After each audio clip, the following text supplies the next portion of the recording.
Hey, so we're in Vancouver. We are, and Vancouver is our home turf. And you've seen us in Asia and traveled around with us. We thought it would be really nice to show you some of our favorite, not very expensive, often quite inexpensive, really, really good food in Vancouver, in our hometown. That's right. And the beautiful thing about Vancouver is one of the premier food cities in the entire world because it's coastal and it's a port city, because you'd have to be coastal to be a port city. But anyway,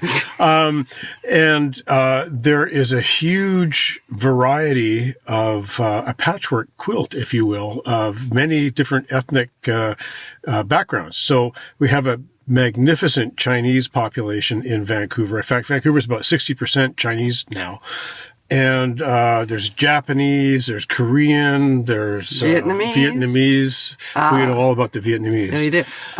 Ethiopian, not Asian, but still good Ethiopian restaurants here. There are also, what are we missing? I don't know. My mind was kept going back to sushi. Some of the best sushi on the planet is in Vancouver. It's true. So because of immigration, we have awesome cuisines here, and we have great restaurants. Vancouver's a little bit pricey, and certainly compared to Vietnam, outrageously pricey.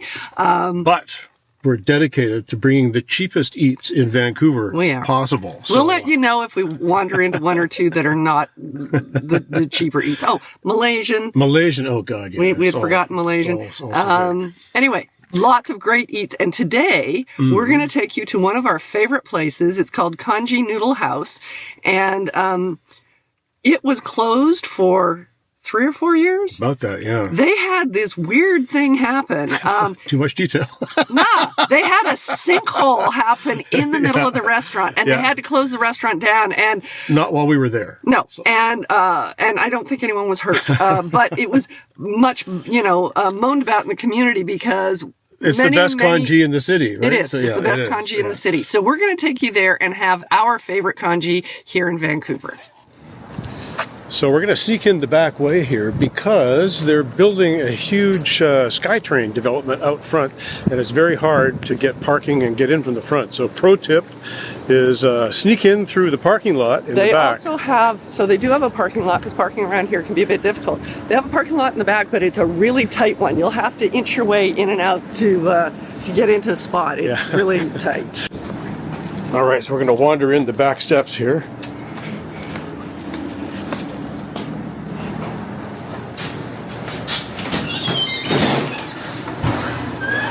This is the locals' only way of doing it.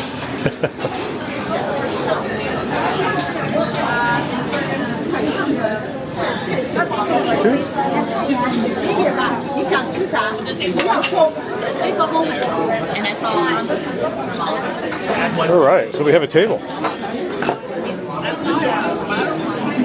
So I think it's very ironic that you're in a Congee Noodle House and you have a shirt on it that has a fork. Yeah, but it's one of my favorite shirts, so it's a great graphic. I don't need to tell the story. So here we are, Congee Noodle House. We have tea. We're about to order. We don't need to look at the menu because we know what we're getting. We always get the mixed seafood congee, and then we get youtiao, which are, I think they're called Chinese savory donuts, is the translation, and as opposed to oil stick, which is the direct translation. And Gailan oyster sauce. We get the small one because the big one's massive and way too much. Even the small one's a lot for two of us, but we love Gailan. So, Now, the mark of quality in one of these noodle house or congee house restaurants is if you see a little thing of condiments here. They have an amazing chili oil here, which is really good. Soy sauce, vinegar, white pepper, and salt. And that's when you know it's the real deal, when you see that on the table. So one congee, one veggie, 1 2 donut. Thank you. So Vancouver's Chinatown has really evolved a lot in the last 5 to 10 years, especially a lot in the last 5 years, because... I'm not sure evolved is the word I would use. Devolved, I think. Well, it's gentrified and it's changed. That's right. Yeah, it was the historical seat of the Chinese community for decades. And in the last 10, 15 years, it's almost completely moved out to Richmond, BC, which is a suburb to the south of Vancouver. So it's south of Vancouver, heading towards the border with the U.S. Yeah. And if you go to Richmond, you'll see Chinese signs everywhere, Chinese grocery stores. You'd swear you were in Asia. You would think you were on the part of the downtown east side that is unfortunately infamous for homelessness and drug use. So it's a difficult neighborhood to be in. So be warned. I'm not saying don't go there. I absolutely think you should go there, but it's challenging. Chinatown has less and less of the good Chinese restaurants, the good Chinese grocery stores, and more cafes and higher-end cocktail bars and things like that. You know, there used to be a good 6 or 8 Cantonese-style noodle houses in Chinatown and the surrounding area, and now I think I'm not even sure if there is one. Well, there's a handful, very, very small number. I think we might end up Newtown Bakery at one point. We might do a video on them. Yes. But so here, this Congee Noodle House is not in Richmond, and it's not Chinatown. It's on Broadway near Main Street, and we're darn glad it's here. we're really, really glad it's here. It's easy access for us, and we don't have to go all the way out to Richmond when we want congee. Yeah, it's the real deal. They do offer live seafood here as well, although typically for a Sunday morning breakfast like we're doing today, that's not what we're going to have. We have the beautiful big Alaskan king crab.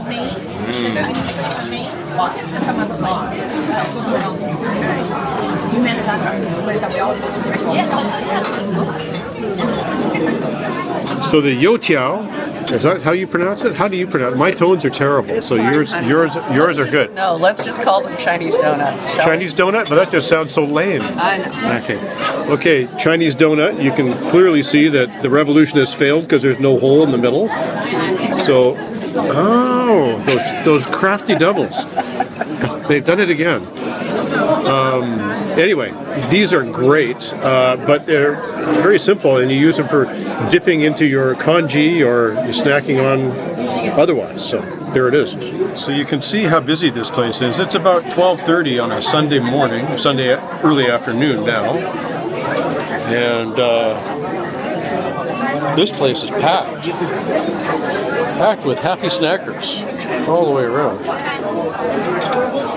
So the congee has arrived. So look at that. Congee's really, the congee I make, I do it in the Instant Pot or in a slow cooker, and my favorite ratio is like 1 part rice to about 9 parts of water, or you can use stock. Or broth, yeah. And it will make it about this texture or a little bit thicker. In Vietnam, the congee was much runnier, also called rice porridge or rice gruel. So this one is a seafood one that also has mushrooms in it. It has little bits of white fish. Those are shiitake mushrooms, the brown things. There are prawns or shrimp in there. Scallops. And scallions. And then there's usually, that I believe is squid. Yeah. And and usually And little a scallop or two, right? Yeah. And so what I'm going to do is I'm going to dish some out. Oh, thank you. So what I was going to say about congee though, because you're using 1 part rice to so many parts of either water or stock or broth, you're ending up with something that is essentially poverty food, and I imagine that's probably why it started. It's a great way to extend the amount of rice that you have, but it's turned into, from and this is often the case, like minestrone as well, where it goes from poverty food to being comfort food. Right. And it's even considered really, it's healthy for people who are convalescing. So if you're sick, congee is a really nice meal to have. You know, we doctor it with chili oil and white Ginger, pepper and fresh all sorts ginger. of stuff. But you don't have to do that. You can have it quite plain, depending on what you like. Right, well, I like, strangely enough, I don't think I gave you a piece of squid, so you didn't. I don't think Weasel. I like a little chili oil. Go ahead. And soy. This would drive an old Chinese grandmother crazy this drives me crazy. I don't think the soy belongs there. I think you're ruining it. I do, because I like salt, but you know that's just me. Then you should put salt and apparently, to be a true connoisseur, you should appreciate the flavor of blandness. Like Zen flavor, no It's flavor. the flavor of the rice. As you right. know, rice is not necessarily bland. It's good rice. Well, it's a little too subtle for me, I think. All right. Okay, so demonstrate the technique of the donut. Oh, okay. Well, yeah, you can do this different ways. You can do it with your chopsticks, and sometimes these come cut into little chunks, and you just put them in your bowl. That's some good stuff. Now we just need the gailan. Yeah, I don't know where that is. So this is so comforting.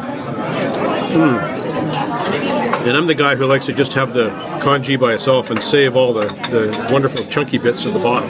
That's just me. It's fantastic. What do you think? Can't talk eating. That's a very Homer Simpson moment for you. You got me just after I bit into the shiitake. They hold a lot of heat. Yeah, gotta be careful. It's hot. Not spicy hot. Well, there's chili oil, but no, it's hot, like hot on my tongue. But the shiitakes are so good. No, I'm loving this with the chili oil and a little bit of white pepper. This is one of my favorite foods. And for me, it is serious comfort food. This is if I'm feeling down. Or in Vancouver, those of you who've never been here, Vancouver gets a lot of rain. Okay, sometimes it's cold, sometimes it's not cold, but it gets a lot of rain regardless. The skies are gray. And on a really rainy, particularly windy day, to me, there is nothing more comforting and lovely to fill my belly than a warm bowl of seafood congee. And there it is, the mystical gailan and oyster sauce. Now, gailan is one of those great dark green vegetables that we cannot get enough of. And it comes with oyster sauce on the side. You can dip it in. Which is good because as I've gotten older, I've discovered that I don't really like oyster sauce. I used it when I was younger, and I don't know if they've changed it, but now it tastes metallic to me. And I remember my mother way back used to say that she didn't like oysters because they were metallic tasting. And anyway, I still like oysters. I just don't like oyster sauce. Gailan, really hard to pick up. It's super slippery. Yeah. They cook it perfectly. Yeah. Like the ends have just the right amount of crunch, but they haven't overcooked them. They just do a great job. And this is a small order. Be warned, do not get the big one unless you have a family of 6. So there's so much good stuff in here. We got this amazing squid, which is so tender and so beautifully cooked. I have a shiitake mushroom and big, fat, juicy prawns. Now, when you come here, instead of congee, one of my favorites to get is they have a noodle with prawn dumpling. And their prawn dumplings are exceptional, some of the best I've ever had in the world. And then if you add some barbecue duck to that, well, call your cardiologist, but damn, it's really good. I say, darling, can I have some more? Of course. Mushrooms, squid, peanut, scallions. Yeah, the peanuts are a nice textural change up in there, too. There you go, my dear. There it is. Now, here's a pro tip. For those of you who've had focaccia bread and balsamic vinegar and olive oil, this is our Asian version of it. A little bit of chili oil, some soy sauce, and some Chinese donut. That's the real deal. Yum, yum. The biggest problem that we have right now is that we've finished all the food and we're too full to move. So Way too much food. yeah. Although, you should be aware that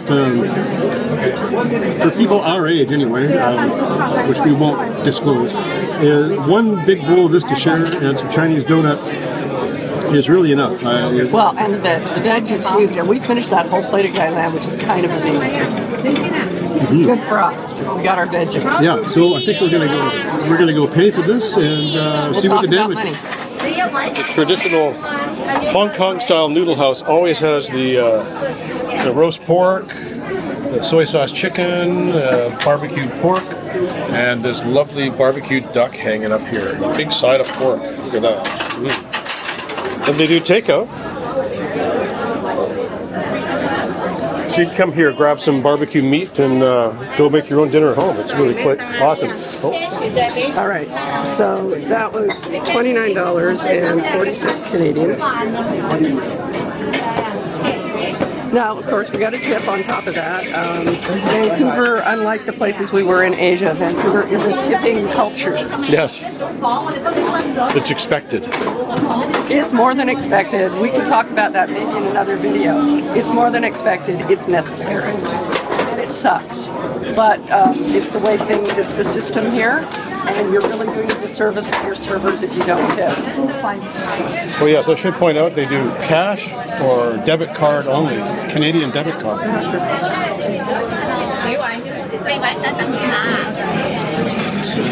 Do not accept.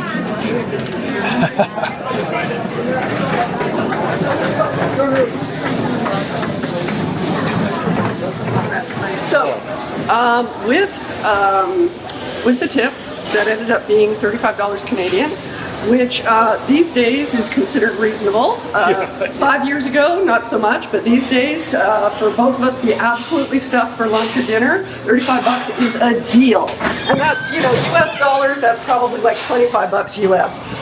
But it was a lot of food. We probably could have taken some of it home and put it in the fridge, but we didn't. We ate it because we're pigs.